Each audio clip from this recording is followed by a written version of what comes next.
दूसरा है आपसे एक बार पुनः निवेदन है कि अपना अपना स्थान लें। ये क्या कर रहे हो भाई भाया? हम भी तो बोल रहे हैं, तुम तो लो। शांति से बैठे कार्यक्रम का प्रारंभ होगा। बुद्ध वंदना से कार्यक्रम प्रारंभ करेंगे और उसके बाद जैसे जैसे कार्यक्रम का शेड्यूल है वैसे वैसे कार्यक्रम चलेगा। आपके बीच में संगीत भी होगा, विद्यार्थी छात्रों को प्रोत्साहन भी होगा, शिक्षकों का सम्मान भी होगा और हमारे यहाँ आए हुए मुख्य अतिथियों द्वारा आपके बीच उनकी वाणी भी होगी। तो सर्वप्रथम हम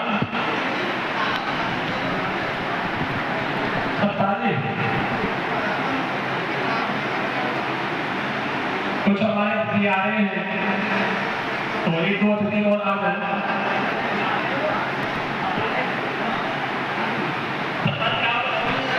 तो ठीक है, कार्यक्रम का प्रारंभ करते हैं। उसके लिए दीप प्रज्वलन का कार्यक्रम होगा। हमारे बीच में शिक्षक संघ टीचर पर वो आए और दीप प्रज्वलन में सहायता करें। आओगे। नमो तस्य भगवतो अरहतो सम्मा सम्बुद्धस्स। नमो तस्य भगवतो अरहतो सम्मा सम्बुद्धस्स। नमो तस्य भगवतो अरहतो सम्मा सम्बुद्धस्स। नमो तस्य भगवतो अरहतो सम्मा सम्बुद्धस्स। नमो तस्य भगवतो अरहतो सम्मा सम्बुद्धस्स। नमो तस्य भगवतो अरहतो सम्मा सम्बुद्धस्स। बुद्धं शरणं गच्छामि। बुद्धं शरणं गच्छामि। धम्मं शरणं गच्छामि। धम्मं शरणं गच्छामि। संघं शरणं गच्छामि। संघं शरणं गच्छामि। द्वितीयंपि बुद्धं शरणं गच्छामि। द्वितीयाम्पि बुद्धं शरणं गच्छामि। द्वितीयंपि धम्मं शरणं गच्छामि। द्वितीयाम्पि धम्मं शरणं गच्छामि। द्वितीयंपि शरणं गच्छामि। द्वितीयाम्पि संघं शरणं गच्छामि। तृतीयंपि बुद्धं शरणं गच्छामि। तृतीयाम्पि बुद्धं शरणं गच्छामि। तृतीयंपि धम्मं शरणं गच्छामि। तृतीयाम्पि बुद्धं शरणं गच्छामि। तृतीयंपि संघं शरणं गच्छामि। तृतीयाम्पि संघं शरणं गच्छामि। सिक्खापदं समादयामि। कामेषु मिच्छाचारा वेरमणि। सिक्खापदं समादयामि। मूसावादा वेरमणि।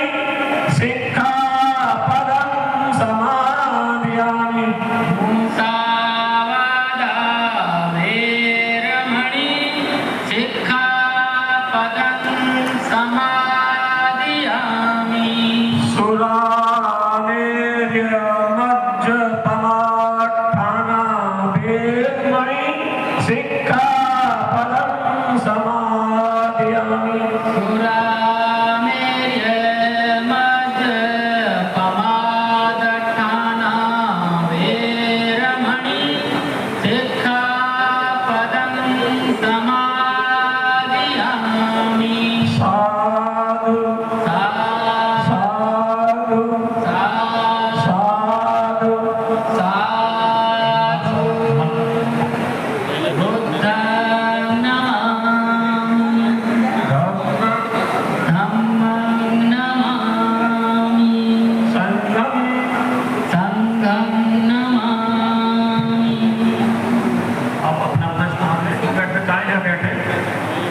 जिन्हें काम है वो नीचे कार्य भी देख सकते हैं।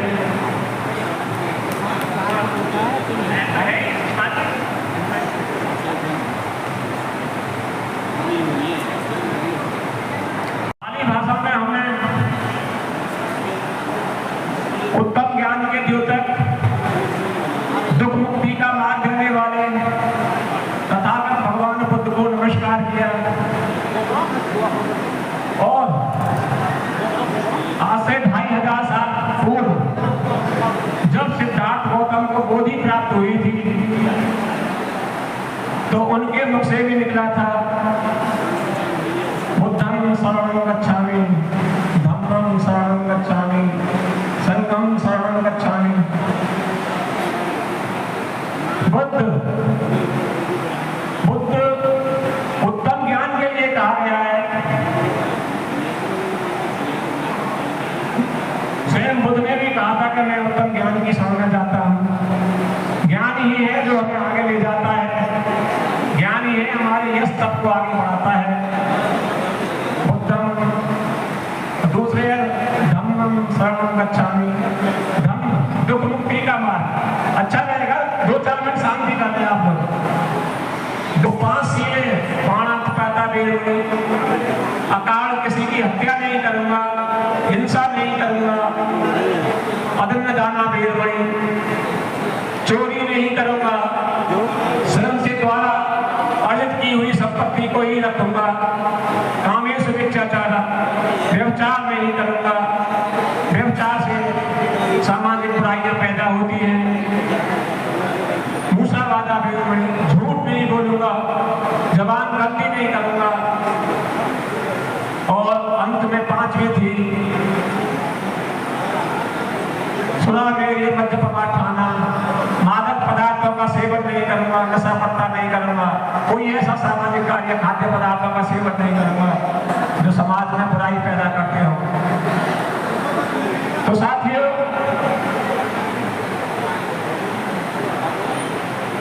ये पाली भाषा में हमने अभी धारण किया था, थोड़ा सा मैंने बताया आप लोगों के बीच में। आज जिसमें मेधावी छात्रों को प्रोत्साहित किया जाएगा और जो शिक्षक सेवानिवृत्त हुए हैं उनका सम्मान किया जाएगा। सरजीत सिंह जी सभी को आमंत्रित करना चाहूंगा कि वे डॉक्टर साहब को पुष्प अर्पित कर उनका स्वागत करें। संयोजक मंडल जो भी मेरी आवाज सुन रहे हैं वो डॉक्टर साहब का स्वागत करें।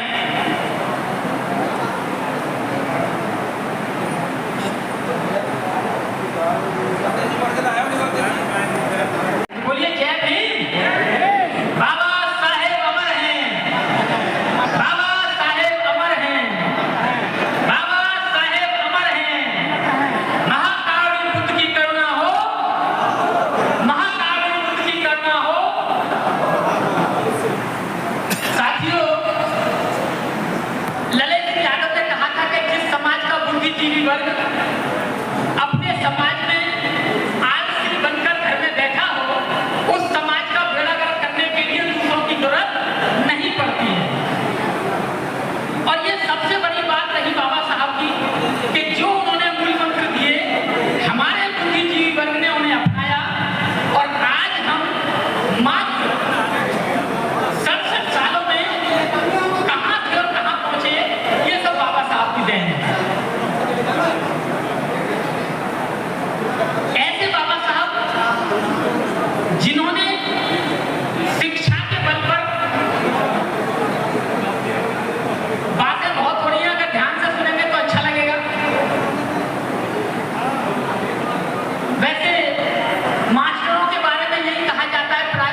महाकाव्य तथा गुरु के चरणों में नमन करते हुए से आग्रह करूंगा कि जो सम्मान का वो है कार्यक्रम है, हमारे अतिथि आए हैं उनका सम्मान कराएं।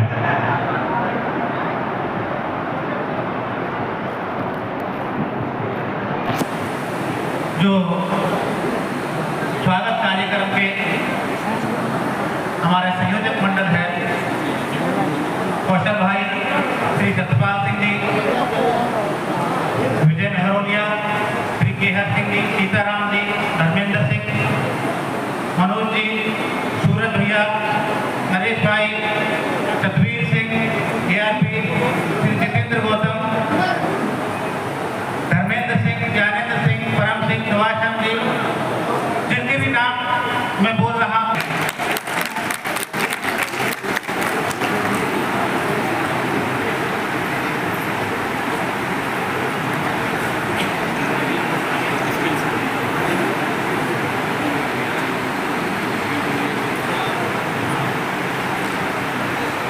इसी क्रम में हमारे बीच उपस्थित हमारे मुख्य अतिथि डॉक्टर राजकुमार जी के स्वागत के लिए मैं श्री धर्मेंद्र सिंह जी, ज्ञानेंद्र सिंह, परम सिंह, सुभाष चंद्र जी, अजय कुमार, रविंद्र कुमार, हुकम सिंह जी, विनोद कुमार, दिनेश कुमार, देवेंद्र भीरा, रविकांत, रतन सिंह, संजीव सिंह, आप सभी को मैं डॉक्टर राजकुमार जी के स्वागत के लिए, सम्मान के लिए आमंत्रित कर रहा हूँ।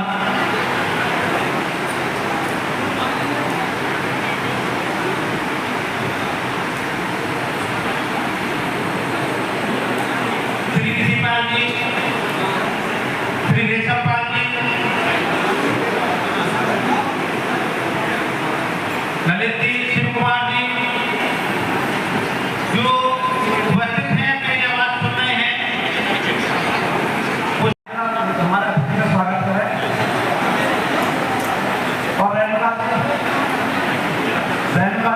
अनुच्छेद से अनुराधा जो है अनुच्छेद से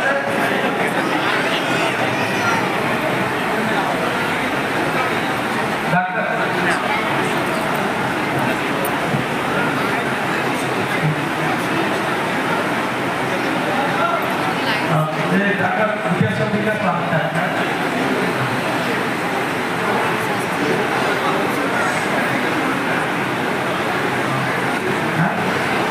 ममता जी है,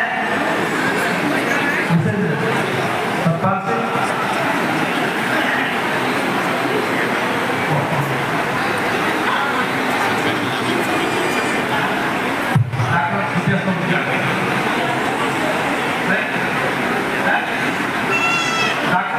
डॉक्टर का स्वागत करेंगे हमारे महिला सुनीता और सर्वेश कुमार आना नरेंद्र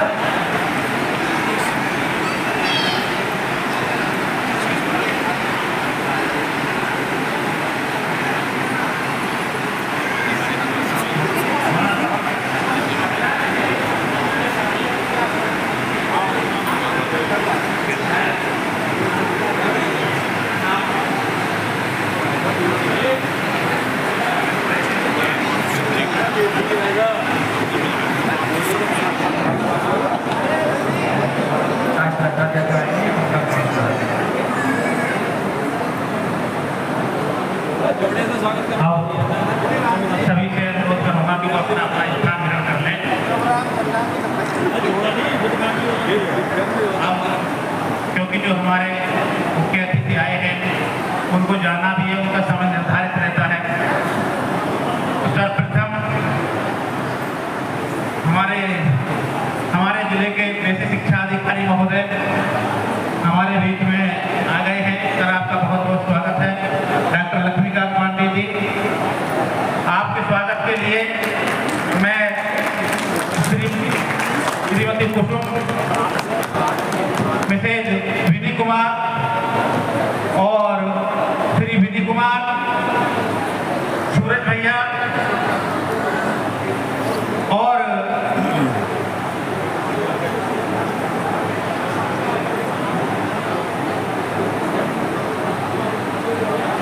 बेसिक के हमारे जितने भी प्रतिनिधि यहाँ उन सभी से मेरा अनुरोध है कि वो बेसिक शिक्षा अधिकारी महोदय का स्वागत करने के लिए तुरंत मंच पर आए।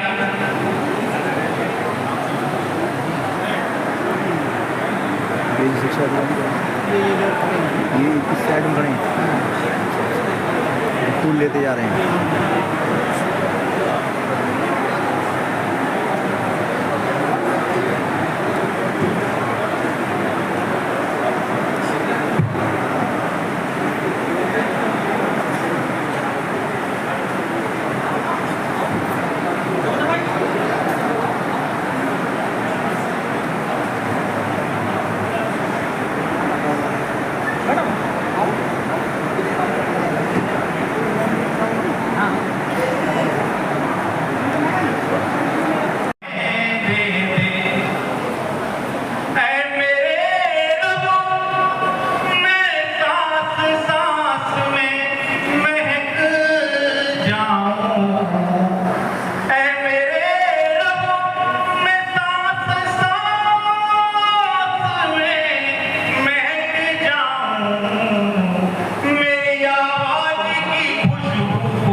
कोई बात नहीं।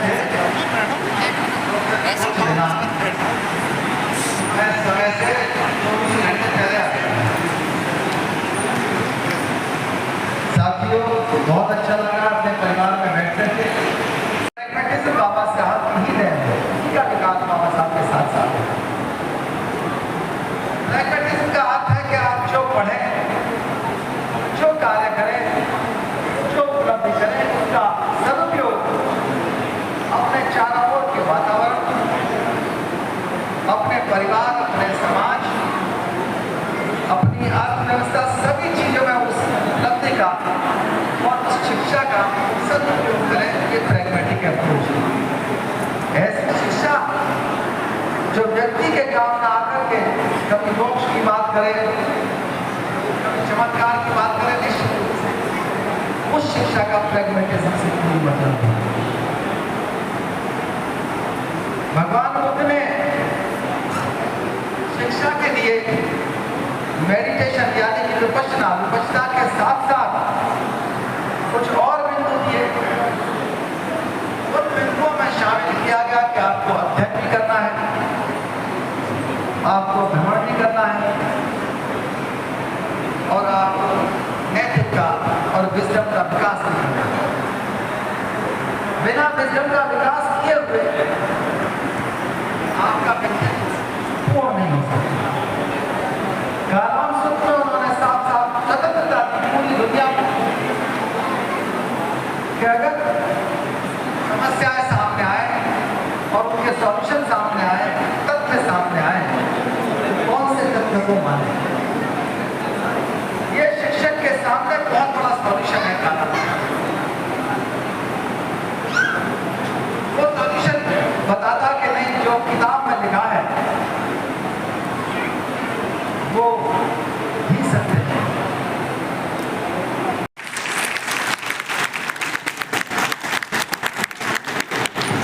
बहुत बहुत धन्यवाद सर। हमारे बीच में श्रीमती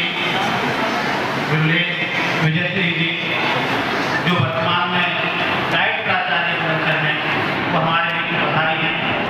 आपका बहुत बहुत स्वागत है। हमारा समस्त आयोजन मंडल आपका तहे दिल से आभार व्यक्त करता है। ललित यादव जी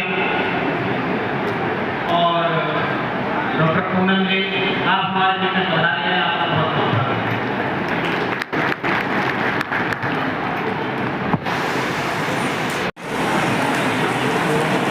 पूनम मैडम और ललित यादव जी,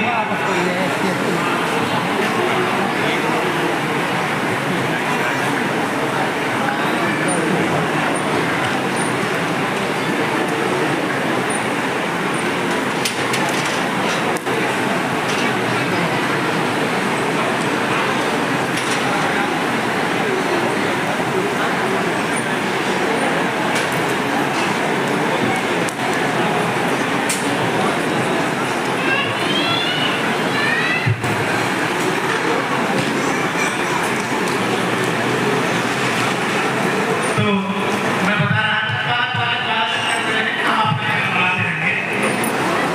डॉक्टर बीपी अशोक जी ने जो हमें बातें बताई, हमारे आदरणीय मदनलाल गौतम जी, कभी इस तरह की बात है हम उनके मुंह से सुनते रहते हैं।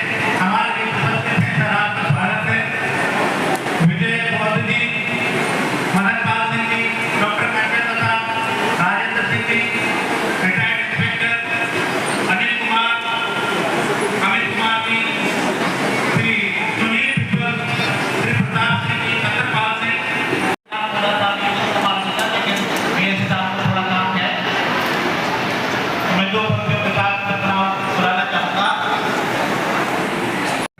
और शैक्षिक उन्नयन संगोष्ठी कुशों का समारोह सम्मान भी होना है, सम्मानित किया जाता है ऐसे सम्मेलन में।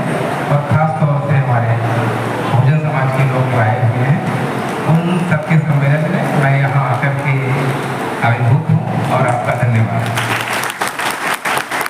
हमारा जो विभाग है खासतौर से बेसिक शिक्षा, मैं उसी पर केंद्रित हूँ, लेकिन वो आपसे ही जुड़ा हुआ है। कैसे इस समय ज़्यादातर जो बच्चे हमारे स्कूलों में पढ़ रहे हैं वो कहाँ से हैं वो आपको भली भांति पता है। वो हमारे ऐसे समाज से आते हैं जिसको शिक्षा की सबसे ज़्यादा आवश्यकता है और वो समाज की कमजोर कड़ी भी है। और कोई भी समाज उतना ही मजबूत होता है जितना उसकी सबसे कमजोर कड़ी, वहीं से टूटता है। कोई चेन कहाँ से टूटेगी? जो सबसे कमजोर कड़ी होगी।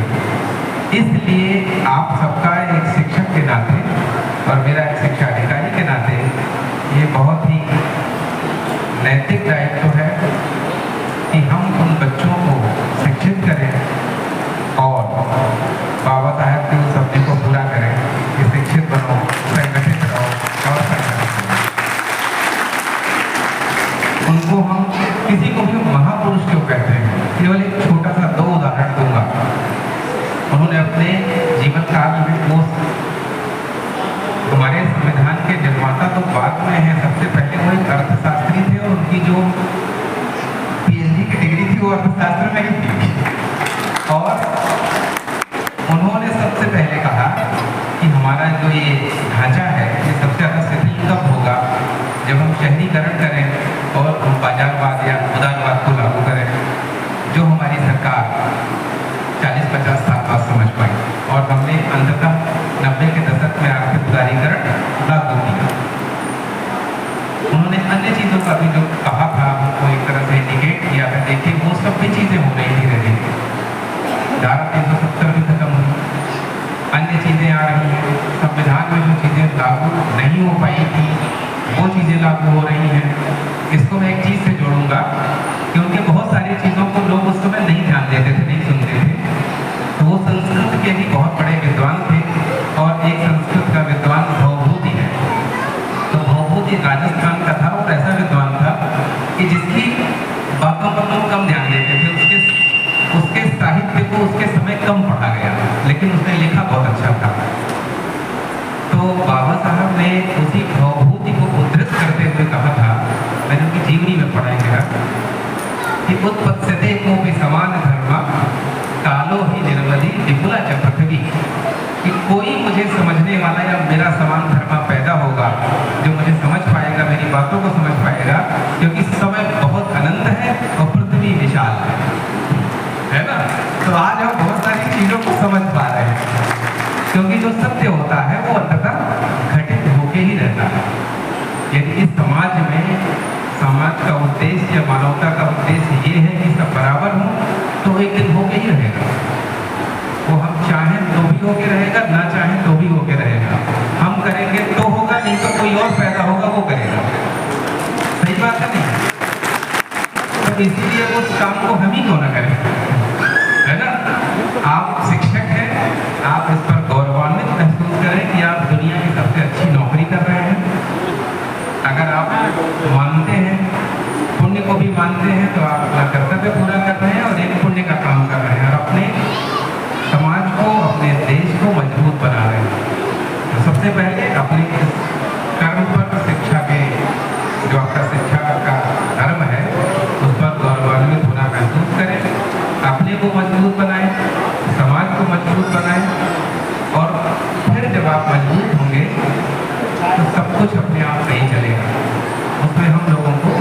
कुछ ज़्यादा करने की ज़रूरत नहीं होगी, एक सिस्टम अपने आप इवॉल्व होकर के फिर काम करने लगता है।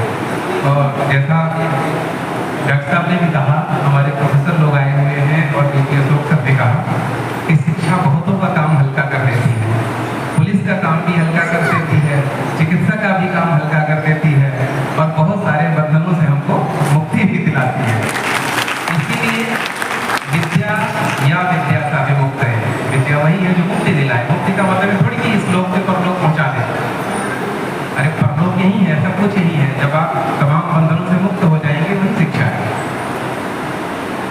और वही तर्क आधारित शिक्षा है। तो इस तरह से हम बच्चों को आगे ले जाएं, सबको मजबूत करें, संगठित रहें और अपने महापुरुषों को कभी मत भूलें, क्योंकि उन्होंने बहुत सारी चीज़ें सोच विचार के बहुत सारे तब वो विचार दिए हैं, वो हमसे बहुत आगे की सोच सकते थे, वो हजारों वर्षों की सोचते हैं। हम तो केवल अपने नौकरी के बारे में सोचते हैं, है ना। जैसे कि आज हम सोचें कि हमारी नौकरी पूरी हो रही है, कोई बात नहीं, लेकिन हम ये सोचेंगे कि अगर हमारा विभाग बंद हो जाए या शिक्षा का निजीकरण हो जाए तो हम तो नौकरी कर रहे हैं, हमारे आने वाली संतति, हमारी संतानें जब सरकारी नौकरी पाएंगे नहीं पाएंगे। और किसी भी व्यक्ति को सबसे अच्छी ऊंचाई तक ले जाने का माध्यम क्या है? शिक्षा ही है। तो इसलिए भी आपके इस रूप में शिक्षक अर्थात सरकारी शिक्षक बना रहना आपका बहुत जरूरी है और ये सिस्टम भी इस तरह से बना रहना बहुत जरूरी है कि जिससे लोगों को आगे बढ़ने का मौका मिल सके। तो अपने इस गरिमा को, परंपरा को बनाए रखें। हमारी तरफ से हमेशा आप सबको कोई भी कठिनाई हो तो मेरे दरवाजे हमेशा खुले हैं, चाहे आप जब मुझसे मिलना चाहते हैं मिल सकते हैं, आप आते भी हैं, चाहे रात हो, चाहे सुबह हो, चाहे शाम हो, मैं हमेशा आपके सहयोग के लिए तैयार हूँ। जय हिंद, जय शिक्षा, जय भीम, जय भारत।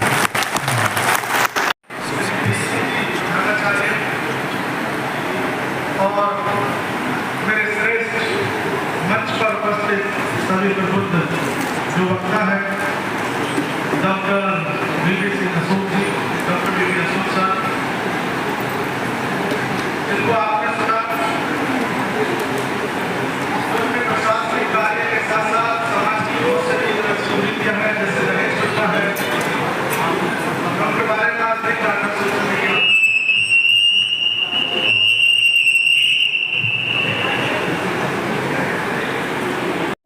जो शिक्षक निवृत्त हुए हैं, जिनका बहुत बड़ा अनुभव रहा है शिक्षा के क्षेत्र में, 30 से 40 साल लगभग आपने दिए हैं। मैं उनको बधाई देता हूं और ऐसा उम्मीद करता हूं कि वो भी अपने समाज को, जो भी 30-40 वर्ष में उन्होंने अनुभव लिया है, वो समाज और युवा पीढ़ी को शेयर करें, अपने अनुभव बताएं। निश्चित तौर पर हम इम्प्रूव कर रहे हैं, बढ़ रहे हैं, अपनी भागीदारी सभी जगह हम सुनिश्चित कर रहे हैं। दूसरी बात, जो बच्चे आज सम्मानित हो रहे हैं, निश्चित तौर पर उन्होंने अपने क्षेत्र में एक विशेष शिक्षा ली है, अच्छी परसेंटेज ली है, मैं उनको बधाई देता हूँ। और जो भी हमारे छात्र छात्राएं पढ़ते हैं, मान लीजिए अगर वो 6 बजे कहीं पढ़ने जाते हैं ट्यूशन, तो ऐसा है कि उनकी जो माता है वो कम से कम 4 बजे जरूर जगती है। तो मैं एक बात पूरे सदन से कहूँगा कि एक बार पूरा सदन सभी माताओं के लिए जोरदार ताली बजाकर उनका सम्मान करें। एक माँ अपने बच्चे की हार को भी ऐसे ही साझा करती है जैसे जीत को करती है, उसका अपना कोई स्वार्थ नहीं होता है। और एक पिता अपने बच्चे की जीत के लिए अपना सब कुछ हार जाता है। जो बच्चे अभी अच्छे मार्क्स से पास हुए हैं, आगे जाने वाले हैं, वैसे तो डॉक्टर अशोक सर ने ऐसा कोई बिंदु, ऐसी कोई बात छोड़ी नहीं है। और ऐसे जो श्रेष्ठ वक्ता है उनके बाद बोलना बहुत कठिन है, फिर भी मैं कुछ बातें बोलने की कोशिश करूंगा। मैं कोई वक्ता नहीं हूं, मैं भौतिक विज्ञान का विद्यार्थी हूं। संघर्ष बहुत रहा है लाइफ में। मैं एक गांव का किसान का बेटा हूं। हल चलाने से लेकर जो भी गांव में खेती के काम होते हैं, मैंने किए हैं और गांव से निकलकर आईआईटी और आईआईटी से लेकर विदेश तक का जो रास्ता तय किया है वो सब आप लोगों की बदौलत और अपनी मेहनत और बड़ों के साथ किया है। तो जो छात्र अभी पास हुए हैं उन्हें निश्चित तौर पर आगे जाना है। आप अपने अपने क्षेत्र में अच्छे मार्क्स लाए हैं जिसके लिए आज आपको सम्मानित किया जा रहा है, पर आपका संघर्ष शुरू होता है अब, क्योंकि आज जहां आप जाओगे सभी छात्र और छात्राएं अपने अपने क्षेत्र से ऐसे ही टॉपर होकर आए होंगे। तो अब आगे की रणनीति आपकी क्या होनी चाहिए जिससे आप आज के इस कंपटीशन के जमाने में अपनी जगह बना सकें। कुछ बातें हैं, वैसे तो बहुत सारी बात अशोक सर ने कह दी है। एक बात है कम्युनिकेशन, तो सर ने भी ये बात कही कि भाषा का ज्ञान होना बहुत जरूरी है। हम गणित पढ़ते हैं, संस्कृत पढ़ते हैं, इंग्लिश, पर इंग्लिश से हम बहुत डरते हैं। सर ने कहा कि 250 एक गांव के लॉयर हैं, 250 लोग ने लॉ किया है, पर उनका कोई निश्चित ठिया नहीं है, उनका कोई नाम नहीं है। तो मैं समझता हूँ कि कहीं ना कहीं ऐसी कमी होगी कि 250 में शायद कोई फ्लुएंटली इंग्लिश में अपना रिप्रेजेंटेशन शायद देने में हिचकिचाते हैं। तो हमें एक तो ये जो अंग्रेजी भाषा है या जो भी भाषा है, हिंदी भी, इस पर पूरी तरीक़ा से अपनी पकड़ बनानी होगी। बाबा साहब की बहुत सारी बातों को हम फॉलो करते हैं, उनके अनुयायी हैं, उनका ही सब कुछ दिया हुआ है। बाबा साहब उस जमाने में 9 भाषाओं के संपूर्ण ज्ञानी थे और हमसे सिर्फ ये अंग्रेजी नहीं समझ रही, तो हमें इस पर बहुत अटूट मेहनत करनी होगी। करने से सब कुछ हो जाता है।